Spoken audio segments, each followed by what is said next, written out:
Hello, bonjour, buongiorno. Welcome to Stuck at Home, the next episode.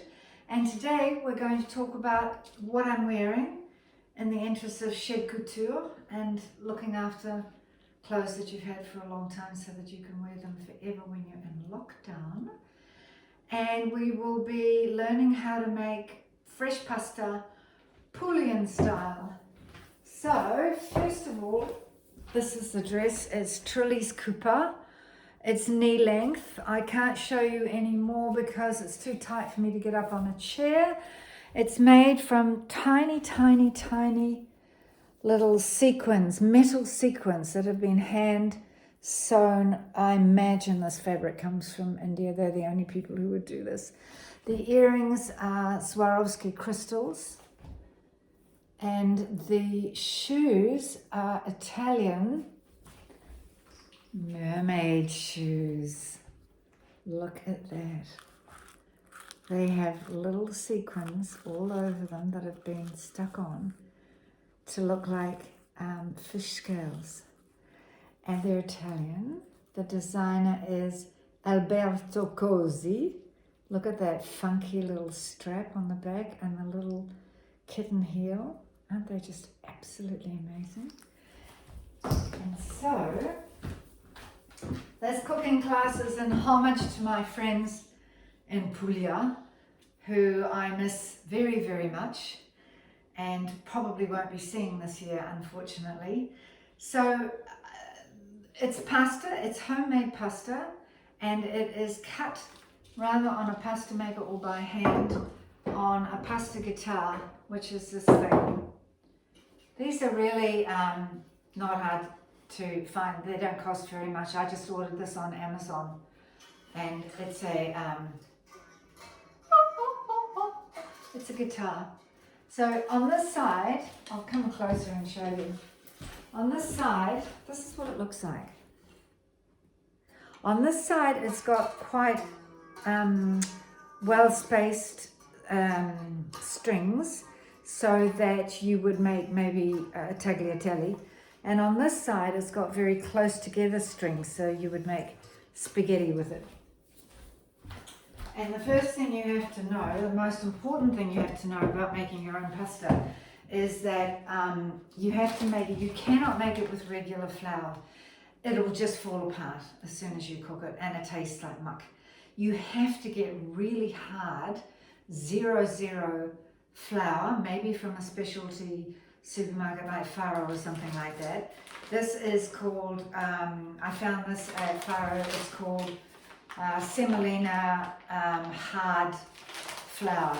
I also found this, which is fine semolina. That's what you want. You want fine semolina. It's pale yellow. It's a creamy color. That is the only thing you can use for making pasta. So we're going to start making it. I'll just put this to the side for the moment.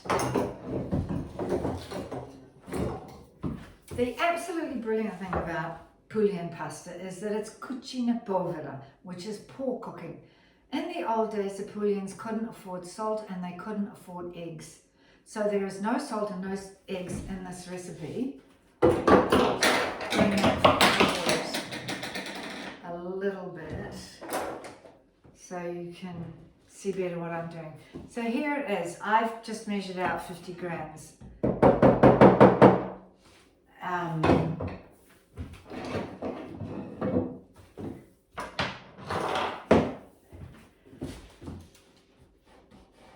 You see how it's that pale sort of creamy color? And all you need is water. And there's no particular measurements, although I will put a recipe up on YouTube for this when I post it, just so that you don't feel nervous about having no recipe. And you pull it all together with your fingers, just like as if you were making pastry. You draw the dry ingredients into the wet ingredients. I usually make a moat so that the water doesn't run all over your bench. And you bring it all together, and you bring it all together, and you bring it all together until it's kind of like Play-Doh. That's what the consistency is. You don't want it to be so dry that it's impossible to roll out, and you don't want it to be so wet that it's just going to make a mess everywhere, and you're going to have to add endless amounts of flour to try and soak up all the wet. So this is it. It doesn't take very long at all. It's just, I might add a tiny bit more water. It's just a matter of, you make sure you squash it really, really well together. So it's not too wet and it's not too dry. That's the consistency. You can sort of see what I'm doing with it. Now, we're going to roll it out. You get some flour.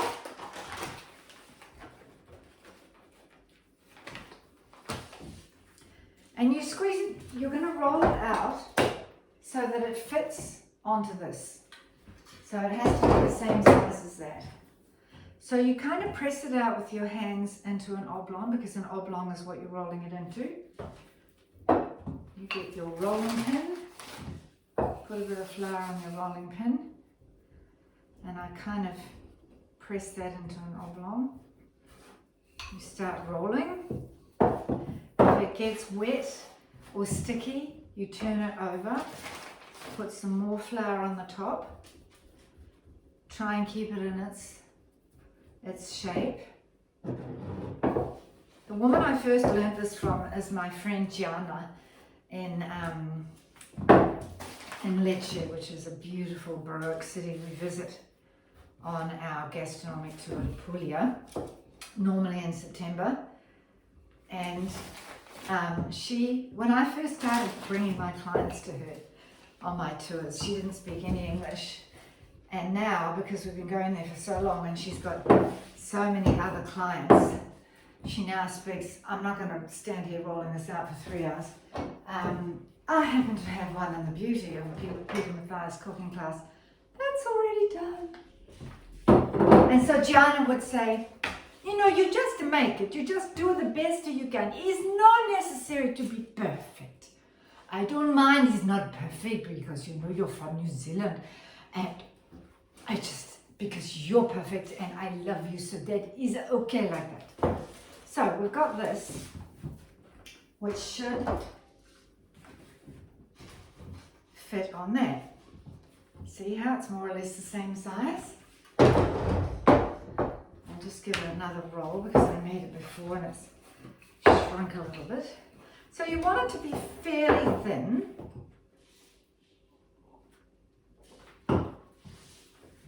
Not too thick, not too thin, just perfect, so it's got a bit of consistency, because, you know, a fresh product is always going to be different from a dried product.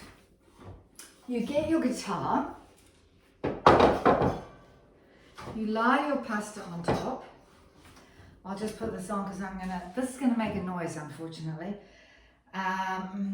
On, go, medium. We'll bring it up to heat. So I'll have to talk up over the noise of the fan. You've got your pasta sitting on your pasta guitar. You may sing at this point if you wish. Rolling pin, roll it firmly. You've got to press quite hard.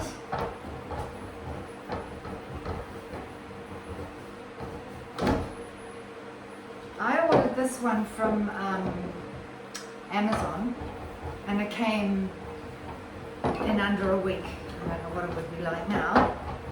And then you start kind of pressing a little bit like this to encourage it to come through.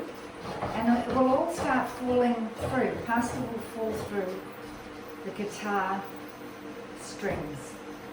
And if it won't fall through, you give it a little bit of help so that it will fall through. And then it all just comes out through here. We've got this lovely pasta. Already done. And if you want it really skinny, as I said, you just turn it over to the other side. Now I've got this boiling.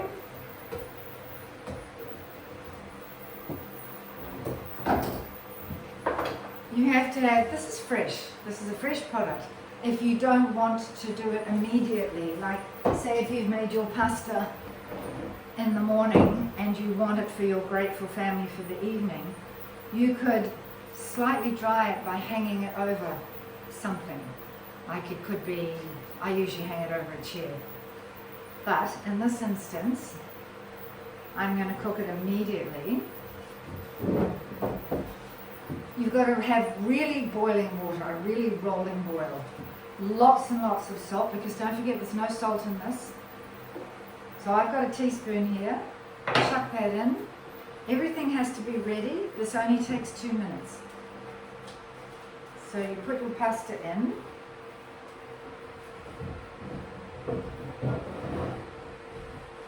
And I might put that back over there. You get a bowl, a beautiful bowl. You get hopefully Pecorino cheese. Pecorino cheese is made from sheep's milk. You keep an eye on this. You do not, under any circumstances, go away and have a little primitivo. You stay vigilant and close by. 2 minutes. Pecorino is what's normally used because they don't make Parmesan in southern Italy. Obviously, they make it in northern Italy. Pecorino is slightly sharper and it's made of sheep's milk. I've had Parmesan in the fridge, so that's what I'm using. Parmesan is made from cow's milk. So, I've already grated some. And you put it in the bowl. The other thing you serve with it is pepper. This is New York cut pepper that I got from the supermarket, so it's already ground, but it's ground coarsely. So you put lots of that in. You can just do it with your pepper grinder if you prefer that. That's absolutely fine as well if you want to spend 3 hours grinding a tablespoon of pepper. This is a tiny amount I'm doing. You know, this is for one person. Normally you would do a lot more. And if you are doing it for a lot of people, you're doing a big recipe, then you have to cook it in batches because it needs a lot of water around it. So I am saying that 2 minutes has gone by. Got our pepper, got our cheese. Don't need anything else. And what you do is, you take the pasta directly from the pot and pop it on top of the cheese and the pepper.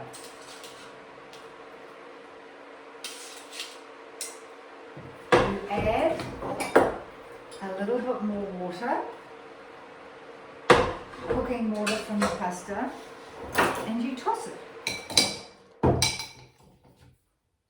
And that's it. And you may think, oh my God, that's too simple, that's too ordinary, but it's not. You know, when you've got fresh pasta and you see how it's all lovely and non-falling apart-y and that lovely pale creamy colour, and you've just got cheese and you've just got pepper, and there's something absolutely fabulous about making pasta that's really simple, you know, like, or making it with, this doesn't have olive oil in it, but you could make it and you could just have olive oil and garlic, and that's it, or olive oil and chili, and that's it. So you toss it well and you serve it to your grateful family or your grateful self if you're alone and locked down. And we'll try some to see what we think. This is really good. And this is to Gianna and Giuliano and Alessandro and the little bocconcini, because they are the people who taught me to make this. Thank you. Grazie. See you next time.